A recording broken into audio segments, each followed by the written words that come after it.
Hello and welcome to Your Coaching Journey, a podcast for doctors about coaching. Whether you're a coaching doctor, a doctor who is learning to coach, or a doctor who'd like to build coaching into your professional life, then this is the podcast for you. Hello, I'm Tom Dillon, and with me today is my co-host and business partner, Helen Leathers. Good morning, Helen. How are you? Good morning, Tom. I'm very well, thank you. I've been for a swim. Well done.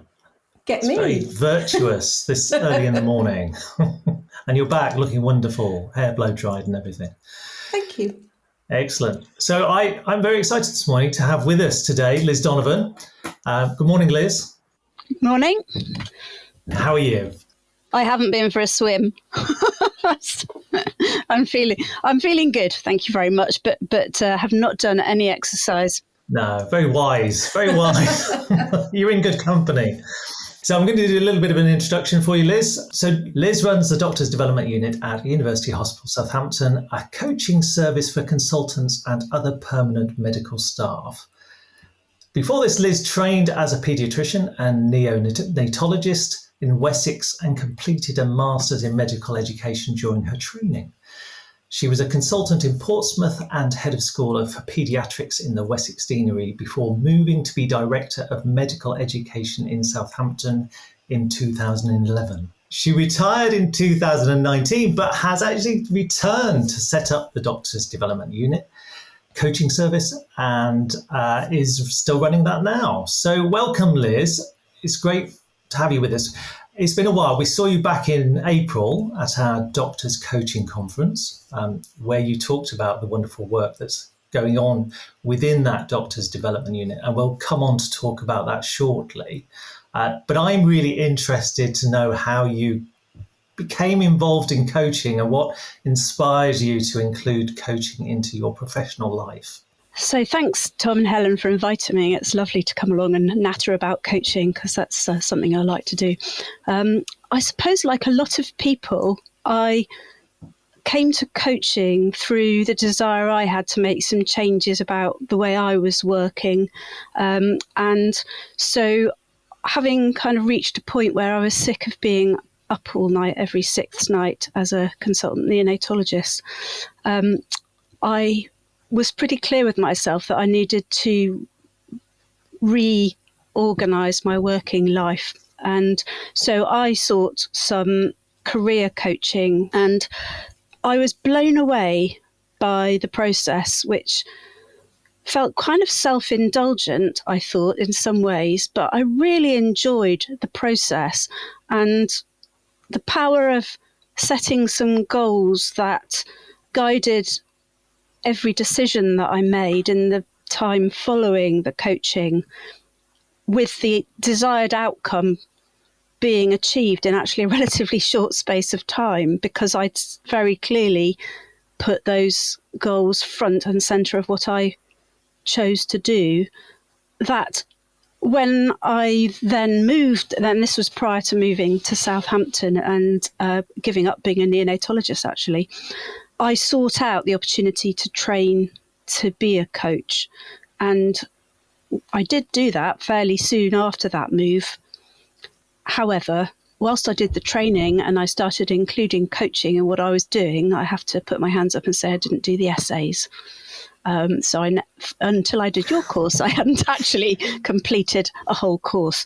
But I'd been doing a lot of coaching and practicing some of those skills in the meantime without a badge, which I now have. A very lovely badge it is too. So you actually joined our programme in 2021? October 22, I think. 22, so yeah. The reason I joined was because I wanted to actually commit to finishing a qualification, because I feel that that's an important part of the credibility of being a coach, particularly as I was running a coaching faculty in my trust and requiring other people to have a qualification. So that's why I joined, and was particularly attracted by the lack of enormous numbers of essays and writing essays to a particular required style, that kind of thing, which personally, I feel is totally unnecessary within the coaching training world. I know for doctors, most of us have, done plenty of essay writing, paper writing, chapter writing, goodness knows what kind of writing. And I haven't met a single person who's seen the learning benefit of writing essays about coaching practice, but I still argue strongly that there's no need to be writing essays. Yes, I quite agree. I'd much rather practice coaching than writing essays, I have to say. We mentioned earlier that you came out of retirement to set up the Doctors Development Unit. Tell us about that and the ways in which you're supporting consultants through coaching. So when I was the Director of Medical Education, I was involved in quite a number of aspects of which coaching played a role, and using a coaching approach played a role. So I'll list a number of those areas, but we, for example, would have GMC visits to areas in the trust where things were not going well. And I was very much aware that the function, if you like, the performance of the consultants within those areas nearly always had some aspect that I felt with some coaching work may be addressed. And that's a mixture of things, from people who are burnt out and not functioning as well as they might. They're often unhappy, stressed. There's often a lot of conflict between colleagues going on. And when a consultant is not at the top of their game, nobody around them gets the best deal either. So the trainees, and that was what my responsibility was, the trainees get a bad deal often. Obviously, the permanent members of staff who aren't doctors are also in the firing line, if you like, or at least get caught up in the dysfunction and the politics around it. So one of the things that I felt was really missing within our trust, but I think within most trusts, was a supportive approach to recognising the difficulties that consultants experience, both at work and often, integrating their home lives with the enormous demands, especially the emotional demands of being a consultant in the NHS. So that was one aspect. I also was often asked to coach people who'd run into difficulties on a one-to-one basis. Often people will have been to NHS resolution, and part of the package that's put in place often involves coaching. So I would often be involved with that. And on the side, I also was a case manager for Wessex Deanery, looking after trainees who'd run into difficulties. So a lot of it was coming from the people have run into difficulties and how can I help angle, and my own experience of knowing how powerful I had found coaching. And almost everybody I knew who'd been involved or was involved with coaching finds it such a positive thing to do, both for them personally, but also for the coachees. So it's a kind of one of those win-win things in my view. So I took early retirement, partly because my very elderly dad needed care. However, I wasn't ready to completely retire, and I'm very lucky to have a boss who is extremely supportive and also has done coaching. So we just basically put together a plan for me to come back for just one day a week, which I spread over all the days actually, to set up the Doctors Development Unit with a specific aim to support our consultant colleagues. And the offer initially was for everybody who was new to being a consultant and a few other people, but we've broadened it out now to all consultants. Lovely. It sounds like such an amazing initiative. Well, it's interesting that you use the word amazing, because, it feels as though it's something that should basically be there. And I don't know, it's something I believe in strongly, that consultants don't stop being people who need support just when they get a consultant job. Of course not. In fact, it's far worse, because being a consultant can be extremely isolating. Whilst you may have 6 colleagues, it's your own clinical workload as you and teams and stuff that work around you are often working to some extent in isolation from colleagues, and in some cases in competition with colleagues. So the sort of things that people hadn't really thought of before they became a consultant, such as who's doing private practice within this group of colleagues, and how will they feel about potential competition outside of the work they do for the NHS, and how does that impact on people's relationships? People don't see that coming up in the lift, and then often can't work out what's going on, and that may be one of the things that's going on. I think the other thing that people often struggle with is going home.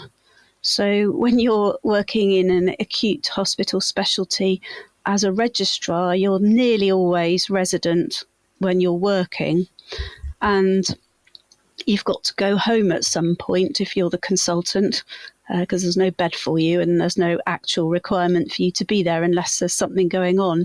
So I think for new consultants, learning how to leave the premises and relax outside of work whilst on call and feeling their way through that new situation, I think that's a really big thing, and something also that people hadn't necessarily considered before it happens.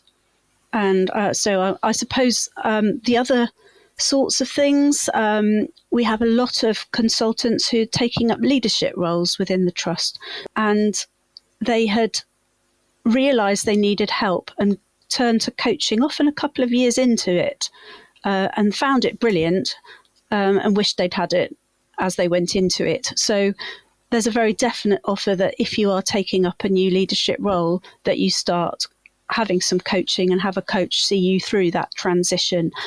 And so I would extend that to all transitions. If you're going to be tackling a change, the offer is there.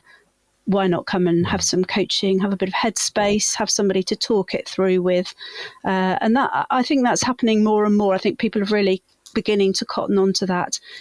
We have quite a few people peri-retirement coming to us with that specific, how do I get to that point? What am I after? Why am I doing it? That kind of, and that space to talk about it. I think that's essentially what we're offering, a chance to focus on yourself and how you are within whatever situation it is you're dealing with. I know, going back to what Helen was saying, it sounds like an amazing offering. and covering a broad range of issues, situations that consultants might come across. So I know you've had an evaluation carried out by an external evaluator of that work, and it's produced some interesting findings. Tell us a little bit about what they've uncovered. Yeah, so we got an external body to do what's called a service evaluation for us in relation to the Doctor's Development Unit. And that was, first of all, a very interesting process to go through. We had already done some internal evaluation, so we were aware that the people who had used the service had valued it, which isn't a major event and finding, I suppose, but we knew that the people we had got some survey results from really valued it. But we really wanted to find out what the value of this service was to the organisation, as much as it was to the individuals who had already told us to some extent that they valued it. And so I was kind of blown away by, well, some of the maths actually, but I suppose that one of the questions is it giving you value for money, because there is some cost to it? And in what way does it provide that value for the organisation and then to the individuals who are involved? And that includes both the coaches and the coachees. So it was quite wide-ranging, really. So I think I could summarise by saying that the coachees and the coaches both gave really positive feedback about their experiences. As we said a bit earlier, people who are coaching and the coachees often find the experience very positive. And, that there was hugely positive response from everybody involved who'd had coaching and from the coachees who love their work. From the organisation's point of view, they did some maths around something called social return on investment, which I think was the most remarkable, I suppose, and useful as far as I'm concerned in relation to carrying it on in an NHS where there is no money. They managed to show that for every pound that we had spent on the service, we had saved £1.43 or £2.70, depending on whether a person had decided to stay at work and not left the trust altogether, or whether somebody was off sick and came back to work sooner and decided to stay at the trust. That's the kind of lower end of the savings made, which is mind-blowing to me. So if you're worrying about keeping people at work, retaining your staff, and that's a major issue for everybody, then coaching has a fantastic role to play in keeping your staff well, satisfied with their job, engaged with work, and looking after themselves at work. It saves you money, your trust, and it keeps your people at work. And we need to know that. At work and well, by the sound of it. Yeah, exactly. At work and well and more satisfied. And I think this is a big theme, more in control of your work-life balance, I suppose, and saying no, feeling better about saying no is often a very common theme that is addressed during coaching. It's been interesting how we have funded it up until now. So we funded the initial 3 years sort of from money down the back of the sofa that was left over at the end of the financial year, which is how I've done any development that has been done in education that I've worked with in the last 15 years or so. And we've kind of got that spend into our budget because we've done it for a few years.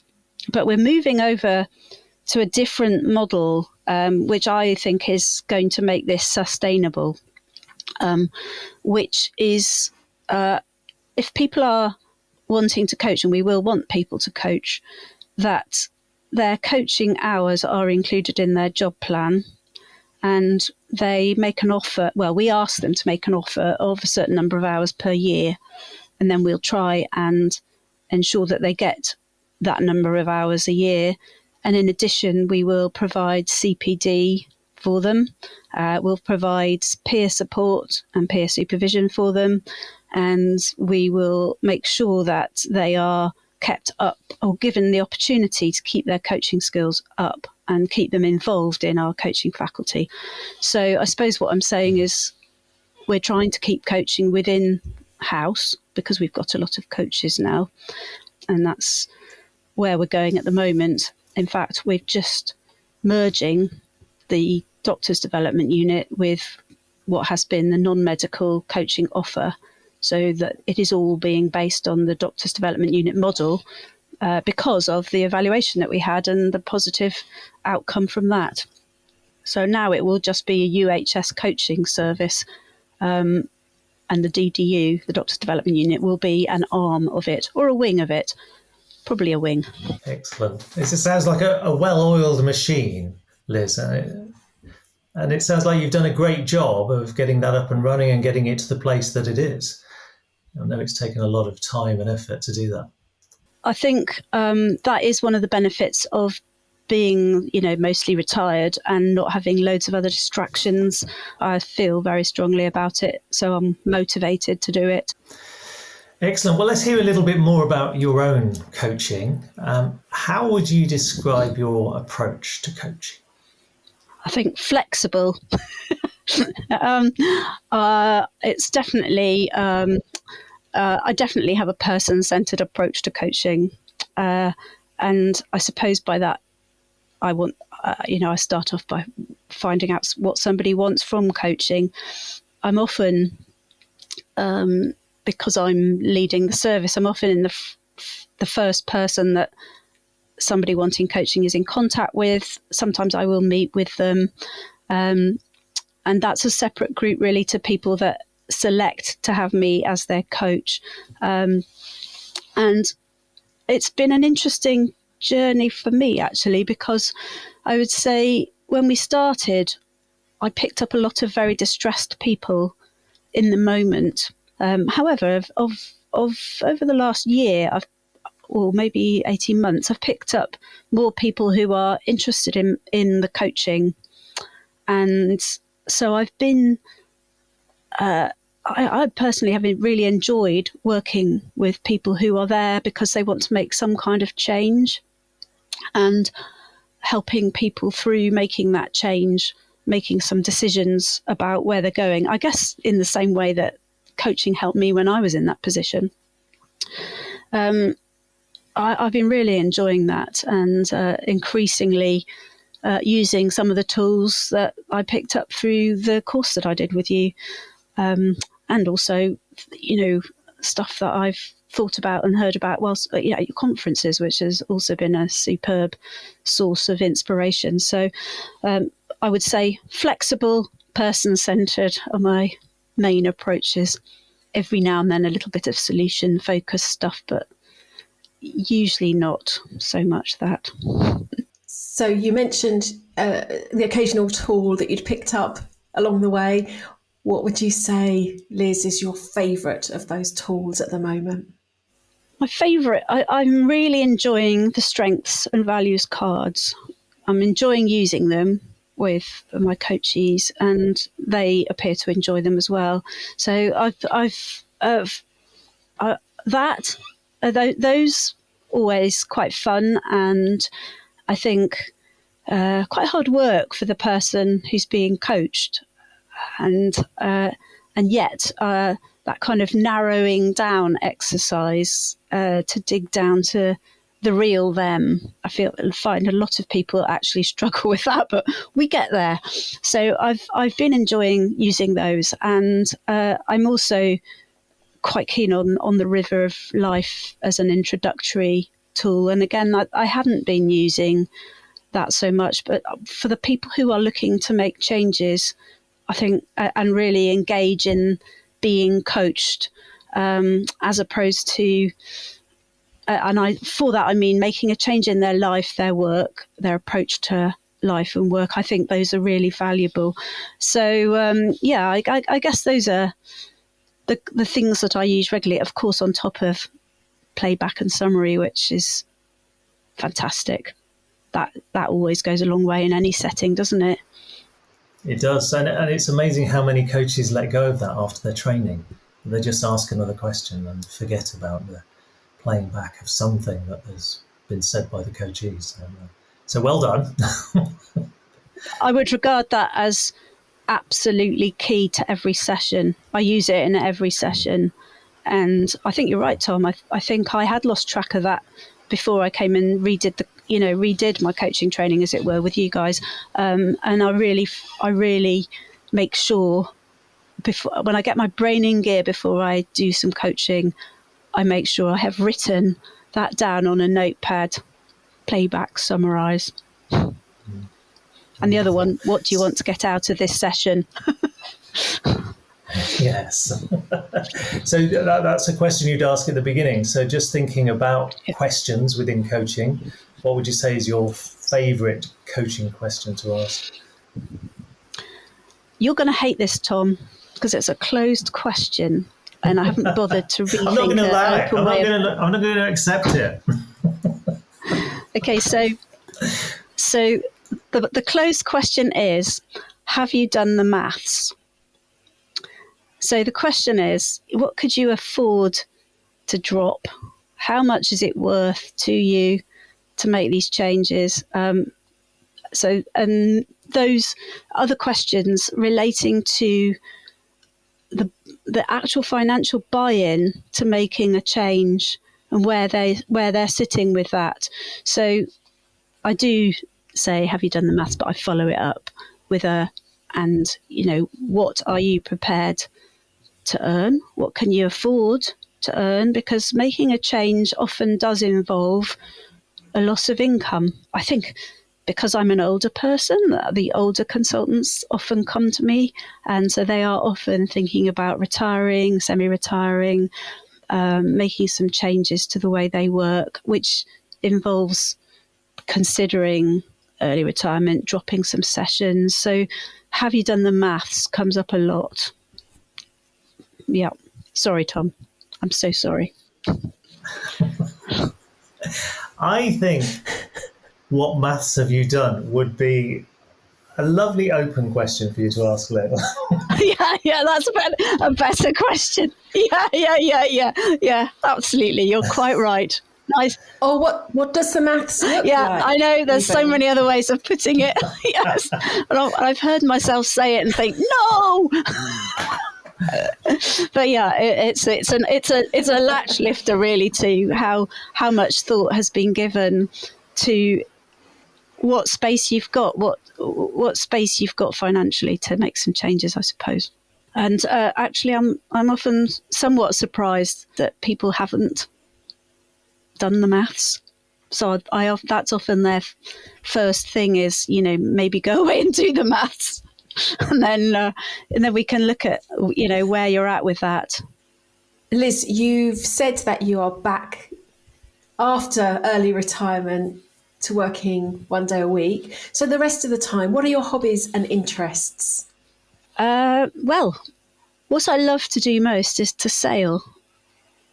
And I have a small dinghy, which I keep on the coast about 45 minutes away from where I live, which is a lovely drive across the New Forest to an absolutely beautiful part of the world, a place called Keyhaven. And that is my most favourite thing to do at all. I love it. However, I don't get to do it that often because here we are in England and getting the tide and the weather and me in the same place at the same time is proving a bit challenging, especially this year so far. So that's my all-time favourite thing to do. What I do a lot of is bimbling about. I bimble in the garden. I love being in my shed. So my shed is my little garden shed, but it's got power in it.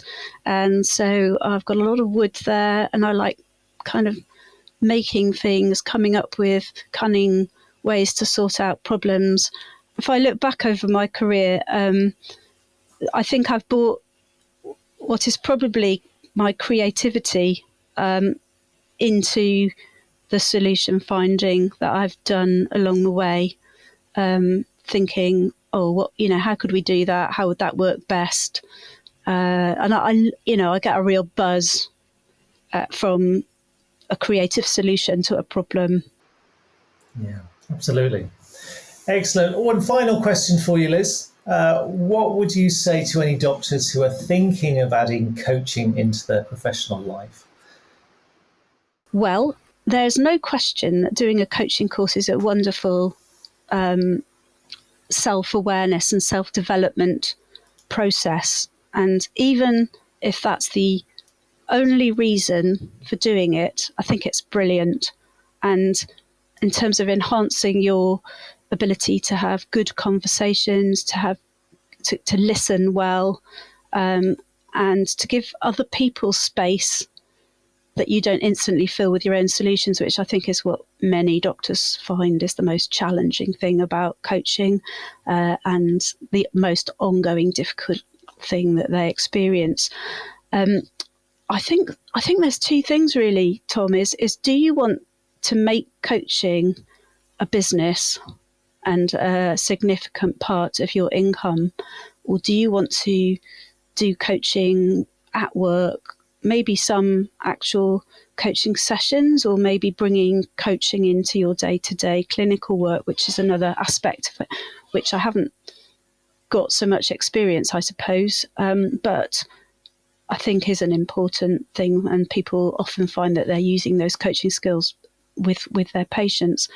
And I suppose what we offer is a chance for people who've done coaching training to offer it within the NHS job that they've got in different sorts of ways. So I set up the DDU with definitely the plan was we would have consultants who trained to be coaches, because I had about 7 of us who I knew were trained, because I felt that consultants would feel much more comfortable coming to a consultant who had trained to coach, than they would be to somebody who had no idea what their life was like. And I think that is true. I think people do find that they come to a coach that they feel might be more like them and understand their situation. However, we have all found as consultant coaches that it is far more complicated a process to coach somebody who is quite like you and who you do know and whose background, and say that, I know something of your department that you might work in, and I know some of the tricky people in that department. So I, as a coach, come with some assumptions about your experience and your colleagues, perhaps, and you come with some assumptions about me, because I'm also a consultant in the same trust. So it's true to say that all of us as coaches have found it an absolute joy to work with people we have no idea about, and preferably actually aren't doctors. Lovely. Thank you, Liz. It's been an absolute pleasure having you with us this morning. I've really enjoyed our conversation. A great chance for us to catch up. So it's been a few months since we last saw you, but we look forward to continuing to have conversations with you about coaching and see. We're very interested. We still have an interest in the consultants that have trained with us, and see where the journey takes them, and obviously where your doctor's development unit goes as that wing of the coaching offering at University Hospital Southampton. So thank you very much for joining us this morning. It's been an absolute pleasure. Thank you, Liz. You're most welcome. Lovely to see you both too. Next time on the podcast, we will be answering our listeners' questions. So tune in for that, and don't forget to subscribe so that you don't miss an episode. Bye-bye. Bye for now.